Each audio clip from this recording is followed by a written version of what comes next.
Rétroconception, numérisation des stocks de pièces détachées, fabrication à la demande, réparation de pièces sur site, ajout de fonctions à des pièces existantes, autant d'applications possibles donc pour la fabrication additive en maintenance industrielle, c'est votre sujet. Je lance le timer, on lance le jingle.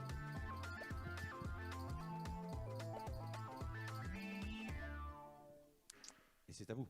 Merci pour cette introduction. Bon, désolé, on a démarré la dernière slide. Je vous prie de m'excuser pour ma voix qui est un petit peu défaillante aujourd'hui. Donc d'abord, deux petits mots sur le laboratoire Cosmer dans lequel je fais ma recherche. C'est un laboratoire qui a été créé récemment, qui couvre des thématiques liées à la robotique, mobile ou industrielle, et à la mécanique dans le domaine de la conception et de la fabrication. En ce qui concerne la fabrication additive, l'université est dotée de au moins une quinzaine d'imprimantes 3D réparties sur un petit peu tout le campus, et de trois équipements qui sont un petit peu plus notables. Une imprimante PolyJet qui permet de fabriquer des pièces en matériaux polymères avec plusieurs matériaux, et la possibilité d'avoir des gradients de propriété dans les pièces, par exemple pour passer d'une partie rigide à une partie souple. Une machine de fusion laser sur lit de poudre, et puis également une cellule de soudage robotisée qu'on utilise pour faire de la fabrication additive WAM en superposant des cordons de soudure. Au niveau des thématiques et des réalisations des travaux de recherche, donc concernant la conception, on a des travaux qui sont menés qui se focalisent sur la bonne utilisation des outils d'optimisation topologique pour concevoir les pièces pour la fabrication additive, et en particulier pour des systèmes multicorps, que ce soit des systèmes avec des mouvements cinématiques ou des systèmes qui peuvent être, par exemple, décomposés en tronçons pour des raisons politiques, comme un hélicoptère. Et on a donc d'autres activités plutôt sur la fabrication robotisée avec de la génération de trajectoires multi-axes non planes, où on va avoir donc des couches qui ne sont pas planes, une réorientation de la pièce au cours de la fabrication pour fabriquer des formes complexes. Le sujet du jour, donc, c'est la fabrication additive et la maintenance. Donc, je vais commencer par vous donner quelques éléments d'information sur la fabrication additive, plutôt métallique, et ensuite des pistes de réflexion sur les utilisations possibles en maintenance. Donc, tout d'abord, la fabrication additive, c'est un terme qui regroupe en fait 7 grandes catégories de procédés de fabrication. Le processus classique, je sais pas si, de travail, donc, c'est de partir d'un modèle CAO. En général, on le facétise en passant en format STL. Un tranchage, dans bien des cas, donc c'est un tranchage par plan parallèle, mais on a également des procédés qui peuvent fonctionner avec du dépôt ligne par ligne ou surface par surface avec des surfaces qui sont non planes. La fabrication de la pièce avec des supports là où c'est nécessaire, soit pour supporter la pièce, soit pour évacuer la chaleur, et puis des étapes de post-traitement, usinage des surfaces fonctionnelles, amélioration des propriétés matériaux, de la qualité de surface. Ces procédés sont historiquement utilisés pour faire du maquettage, du prototypage rapide. Puis ensuite, ils ont été utilisés pour faire de l'outillage. Et depuis une quinzaine d'années, on les utilise pour faire des pièces dites bonne matière. Et on va vers de la fabrication de pièces multimatériaux dans le futur. Première grande catégorie que je souhaitais vous présenter, la fusion sur lit de poudre. Dans ces procédés-là, on vient étaler une couche de poudre métallique qui va être fusionnée localement, soit par un faisceau laser, soit par un faisceau d'électrons, dans le but de fabriquer la pièce et les supports. Ces procédés-là permettent de fabriquer des pièces jusqu'à des dimensions d'environ 500 mm avec de bonnes tolérances géométriques et de bons états de surface, et une productivité qui est assez faible, étant donné que l'étalement des couches de poudre qui font quelques dizaines de microns prend beaucoup de temps dans le processus de fabrication. Ces procédés-là sont utilisés principalement dans les secteurs aérospatial. Vous avez un exemple en bas à gauche d'un support d'antenne de satellite. Dans le secteur automobile, plutôt pour l'automobile de compétition ou de luxe, c'est le cas que vous avez en bas à droite, une pièce de Formule 1 qui remplace un assemblage de plusieurs pièces, et puis également pour le médical. Deuxième grande catégorie de procédés qui peuvent être utilisés en maintenance, les procédés de dépôt sous énergie concentrée. Dans ce cas-là, on a un système de dépôt qui va faire fondre soit un fil, soit de la poudre, soit un mélange des deux. Donc on utilise en général soit un laser, soit un procédé de soudage à l'arc. Et donc on va empiler des cordons de soudure sur un substrat qui peut être en mouvement lui-même et se réorienter pour éviter d'utiliser des supports.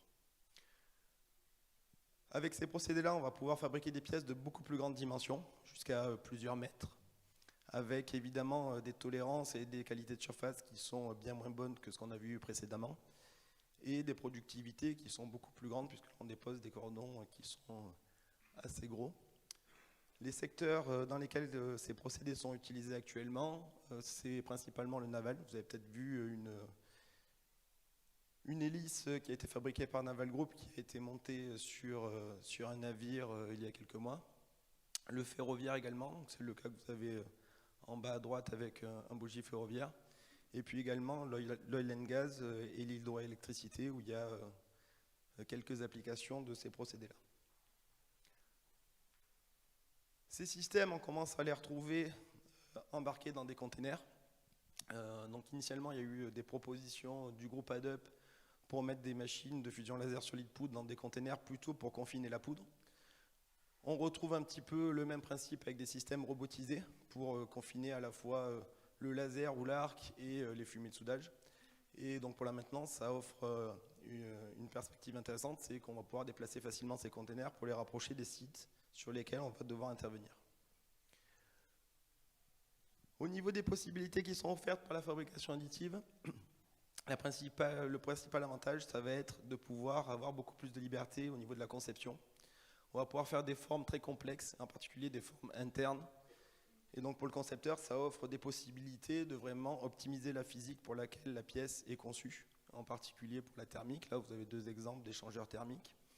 On va pouvoir optimiser la masse, les fréquences propres pour les systèmes qui travaillent en dynamique. C'était un peu le cas de l'antenne de satellite que je vous ai présenté précédemment. Donc beaucoup d'avantages au niveau de la conception des pièces. On va également avoir des avantages en termes de délai, puisque la fabrication ne nécessite pas d'outillage. La préparation de la fabrication est très courte, donc on va pouvoir lancer des fabrications très rapidement. Par contre, avec des temps de cycle par pièce qui sont assez longs, donc ça va être compétitif pour des pièces unitaires. Ça reste compétitif pour des petites séries, mais évidemment pour des moyennes et des grandes séries, ça reste encore assez cher. En contrepartie de tous ces avantages, il y a évidemment des défauts, donc des défauts qui sont spécifiques à la fabrication additive. Une difficulté qui est que le matériau est généré en même temps que la pièce, et donc on peut avoir pas mal de variations dans les propriétés du matériau en fonction de l'historique thermique qu'a vécu le matériau au cours de la fabrication. Des défauts qui peuvent apparaître si la conception n'est pas adaptée. Donc une conception pour des procédés classiques génère en général des défauts, en particulier dans les parties massives. Et donc on a depuis quelques années des règles de conception qui sont mises à jour régulièrement avec les bonnes pratiques pour la fabrication additive. Une autre restriction, ça va être le nombre de matériaux qui sont proposés actuellement par les fabricants. Il y a assez peu de matériaux qui sont disponibles. Et donc le conseil qu'on peut donner, c'est d'essayer de plutôt choisir un matériau qui est bien connu et bien maîtrisé pour la fabrication additive. Reconcevoir la pièce pour ce matériau-là, plutôt que d'aller chercher un matériau un petit peu exotique, même s'il est utilisable en fabrication additive, s'il est moins bien maîtrisé, en général, ça risque de poser des problèmes. Donc au niveau des applications à la maintenance, j'ai identifié trois principales possibilités. La première, c'est dans le cadre de l'obtention de pièces de rechange ou d'outillage. Je pense que l'outillage pose un peu moins de problèmes. La deuxième grande catégorie, ça va être la réparation de pièces usées. Et puis une dernière perspective sur l'amélioration de pièces anciennes. Donc je vais balayer un peu toutes ces possibilités-là. La première catégorie, ça va être plutôt lié au procédé de fusion laser, au procédé de fusion sur lit de poudre. Et les deux autres catégories, plutôt au procédé de dépôt direct. Donc concernant l'obtention de pièces de rechange, le premier cas, c'est quand on ne dispose pas du modèle numérique. Donc il y a une étape de numérisation et de rétroconception pour obtenir le modèle numérique. Je pense que vous êtes familier avec ces démarches-là. Quand on dispose du modèle numérique, la question qui se pose, c'est de savoir s'il faut reconcevoir la pièce ou non. Dans le cas que vous avez en haut de la slide, là, on a une pièce qui a été sans doute obtenue par usinage dans la masse initialement. Et on pourrait penser qu'on pourrait envoyer directement ce modèle numérique là pour la fabrication additive. Et donc dans certains cas, ça va pouvoir poser des problèmes. D'accord ? Si on ajoute à ça le fait que le matériau va peut-être être différent en fabrication additive qu'en usinage dans la masse, on a tout intérêt à reconcevoir la pièce pour s'adapter en termes de conception, de dimensionnement aux nouveaux matériaux et pour minimiser la quantité de matière qui va permettre de réduire le coût de la pièce.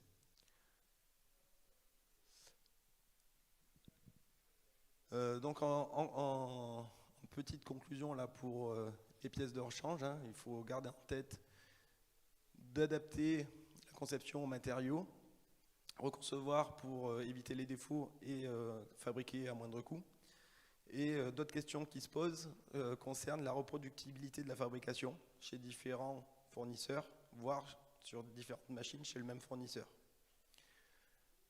Ainsi que la question de la qualification de la pièce, puisque quand on est sur des pièces de sécurité, on doit évidemment assurer la bonne fonctionnalité de la pièce sur des procédés qui n'existaient pas il y a 20 ans et qui n'avaient donc pas été qualifiés initialement.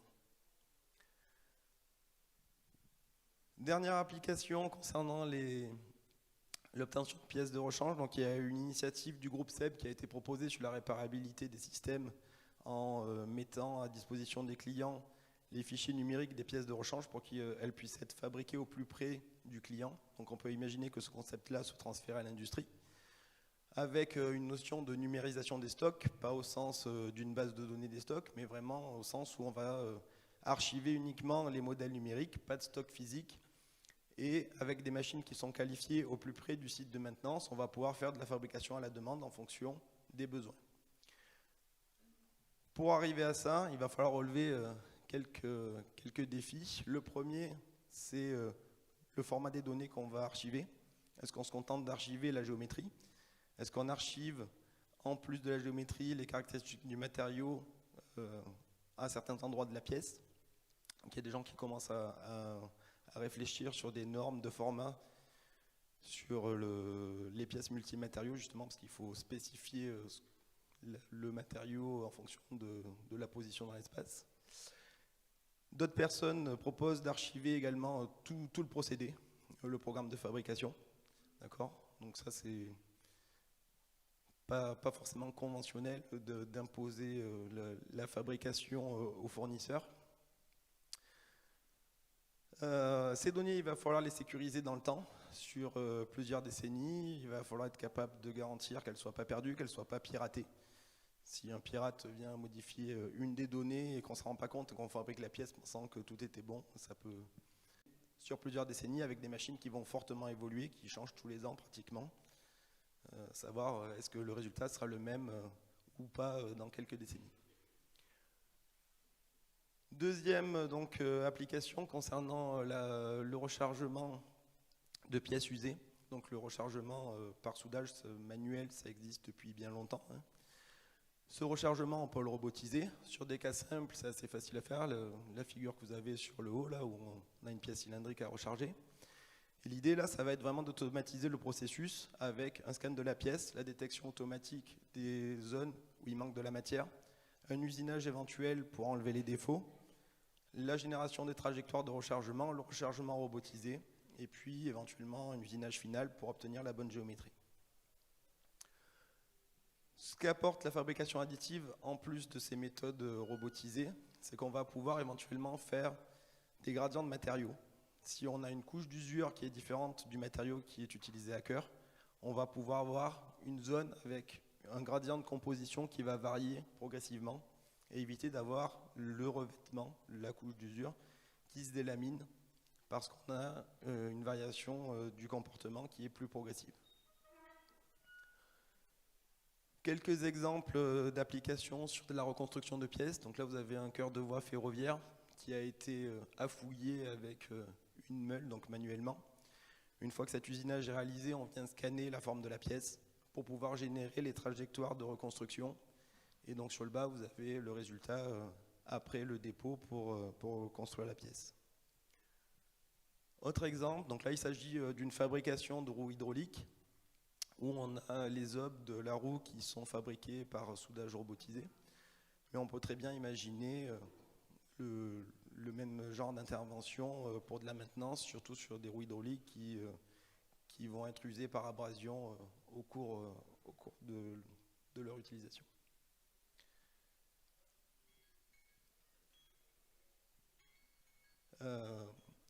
Dernière possibilité, donc ça va concerner l'ajout de fonctions. Avec les procédés de dépôt direct, on va pouvoir ajouter des entités sur une pièce préexistante qui n'est pas forcément usée, qui n'est pas forcément à changer, d'accord? Et donc on va pouvoir faire évoluer cette pièce pour une nouvelle version en ajoutant des pattes, des bossages qui vont servir à ajouter de nouveaux équipements sur la pièce.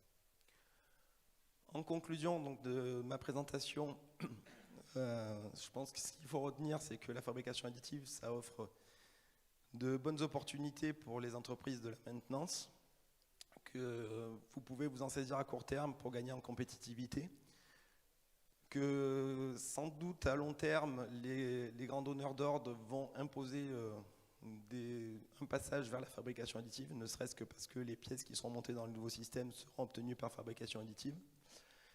Et pour pouvoir tirer un maximum profit de la fabrication additive, il faut se former à ces nouveaux moyens, peut-être revoir les processus de maintenance, faire évoluer les pratiques et garder en tête qu'il va sans doute falloir reconcevoir les pièces qui sont à changer.